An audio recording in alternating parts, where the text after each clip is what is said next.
আলাইকুম, welcome to learn with Ferdousi. এখন আমরা শুনব বনফুল রচিত ছোট গল্প ভিতর ও বাহির। আমাদের মন সাধারণত দুই ভাগে বিভক্ত, এক ভাগ বাহিরের, অন্য ভাগ ভিতরের। মনের যে দিকটা বাহিরের তাহা ভদ্র, তাহা সামাজিক এবং সভ্য। ভিতরের মনটা কিন্তু সবসময় সভ্য ও সামাজিক নয়, তাহার চালচলন চিন্তা প্রণালী বিচিত্র। বাহিরের মনের কার্যকলাপ দেখিয়া ভিতরের মন কখনো হাসে, কখনো কাঁদে এবং কচ্চিৎ সায় দেয়। দুই ভাগের কলহ নিত্য নৈমিত্তিক। রামকিশোর বাবুর ভিতরের মনটা বহুকাল অবধি মৃতপ্রায়। বাহিরের মনের অত্যাচারে সেটাকে জর্জর করিয়া ফেলিয়াছিল। রামকিশোর বাবু উকিল, খুনিকে বাঁচাইবার জন্য মিথ্যা সাক্ষী সৃষ্টি করবার প্রয়াস, বড়লোক জমিদারের হইয়া গরিব প্রজার সর্বনাশ সাধন, জাল উইল সৃষ্টির পরামর্শদান ইত্যাদি সর্বপ্রকার কার্যেই তিনি বাহিরের ব্যবহারিক মনটা সাহায্য লইয়াছিলেন। ভিতরের মনটা প্রথম প্রথম তীব্র প্রতিবাদ করিয়া অনেক অনর্থ সৃষ্টি করিয়াছিল। আজকাল আর সে কিছু করে না। সেদিন সকালে রামকিশোর বাবু তাহার কেশ বিরল মস্তকে হাত বুলাইতে বুলাইতে বাগানে ভ্রমণ করিতেছিলেন। একজন বিধবার সম্পত্তি ঘটিত একটা মামলা তাহাকে কিছুকাল যাবৎ বিব্রত করিতেছে। আজ কেসটা কোর্টে উঠবে, সেজন্য তিনি একটু উদ্বিগ্ন, অন্যমনস্ক আছেন। এমন সময় আর একজন পৌরগোছের ভদ্রলোক আসিয়া নমস্কার করিয়া বলিলেন যে তিনি কোনো বিষয়ের পরামর্শ লইতে চাহেন।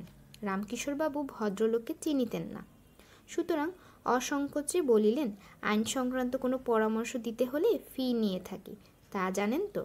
আগে হ্যাঁ, কত টাকা দিতে হবে আপনাকে? 32 টাকা। আচ্ছা বেশ। উভয় বৈঠকখানায় গিয়া বসিলেন। আগন্তুক বলিলেন, আমার একজন আত্মীয় আছেন, তার একমাত্র ছেলের বিবাহ হয়েছে আজ প্রায় 10 বৎসর। সন্তানাদি তারও কিছু হয়নি, সম্ভাবনাও কম। ডাক্তার দেখিয়েছিলেন? হ্যাঁ, তাদেরও মত যে ছেলেপিলে হওয়া শক্ত। ছেলেটি বেশ স্বাস্থ্যবান তো? হ্যাঁ, ছেলের কোনো রোগ নেই। আমার কাছে কোন বিষয়ে পরামর্শ চান? বলিয়া রামকিশোর বাবু একটি নস্যদানি হইতে একটি নস্য গ্রহণ করিলেন। এ সম্বন্ধে আপনার কাছে শুধু এইটুকু জানতে আশা করি যে যদি বংশ লোপই পায় তাহলে শেষ পর্যন্ত সম্পত্তিটা কারা পাবে? নর্সের টিপটা নাসারন্ধ্রে টানিয়া লইয়া রামকিশোরবাবু বলিলেন, ছেলে যখন স্বাস্থ্যবান তখন সে আবার স্বাচ্ছন্দ্যে বিয়ে করিতে পারে। হিন্দু ল অনুসারে তাতে কোনো বাধা নেই। তা তো নেই, কিন্তু আইনের বাধা না থাকিলেও সবসময় কি সব জিনিস করা সম্ভব? রামকিশোরবাবু একটু হাসিয়া বলিলেন, সেন্টিমেন্ট অনুসারে চললে কি আর দুনিয়ায় চলা যায় মশাই? এইসব বাজে সেন্টিমেন্ট নিয়েই তো আমরা ডুবিতে বসেছি। রামকিশোরবাবু সেন্টিমেন্টের অপকারিতা সম্বন্ধে নাতিদীর্ঘ একটি বক্তৃতা দিলেন। বাহিরের মন তাহার যুক্তি ও কথা যোগাইল, ভেতরের মন নির্বাক। আগন্তুক তখন বলিলেন, ধরুন যদি ওই ছেলের বিয়ে আর না দেন তাহলে সম্পত্তি কারা পাবে? আইন অনুযায়ী যাহারা যাহারা উত্তরাধিকারী হইতে পারে। রামকিশোরবাবু তাহা গড়গড় করিয়া বলিয়া গেলেন। পরিশেষে তাহার স্বকীয় মতটা পুনরায় তিনি বলিতে ছাড়িলেন না। ছেলের আবার বিয়ে দিন মশাই, বাজা বউ নিয়ে সংসারে সুখ হয় কি? ছেলেপিলে না থাকলে সংসার তো শ্মশান। আমি মশাই যেটা উচিত মনে করছি তাই আপনাদের বললাম। আপনার সেন্টিমেন্টে যদি আঘাত লাগে থাকে মাপ করবেন। আগন্তুক বলিলেন, না না, কিছু মাত্র না। আপনি স্পষ্টবাদী লোক এবং মক্কেলের ঠিক সত্যিকার হিতৈষী, এই শুনিয়াছি বলেই তো আপনার কাছে আসা। 32 টাকা ফি দিয়া ভদ্রলোক বিদায় লইলেন। 4-5 দিন পরে একদিন একটি গাড়ি আসিয়া রামকিশোর বাবুর বাড়ির সম্মুখে দাঁড়াইল। গাড়ি হইতে একটি অল্প বয়সী স্ত্রীলোক নামিয়া ভেতরে চলিয়া গেলেন। রামকিশোর বাবু বিপত্নিক, বাড়িতে ঠাকুর চাকরের সংসার। দ্বিপ্রহরে বিশেষ কেহ নাই, একটা ছোড়া চাকর মাত্র আছে। রামকিশোর বাবু কোর্টে।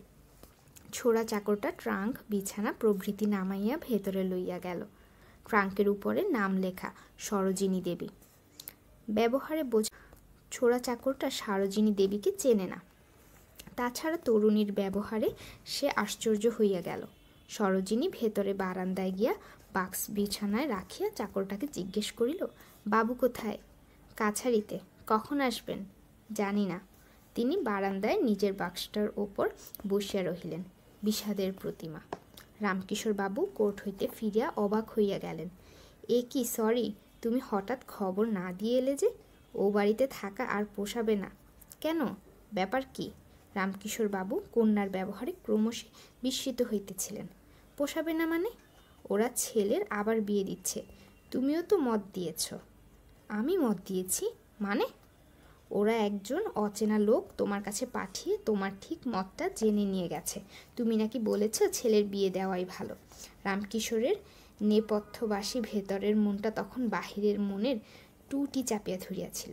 হতবাক রামকিশোর তাহার একমাত্র কন্যার মুখের দিকে অসহায়ভাবে চাহিয়া রহিলেন।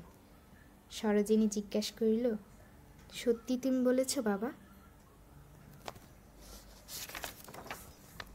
Thanks for watching.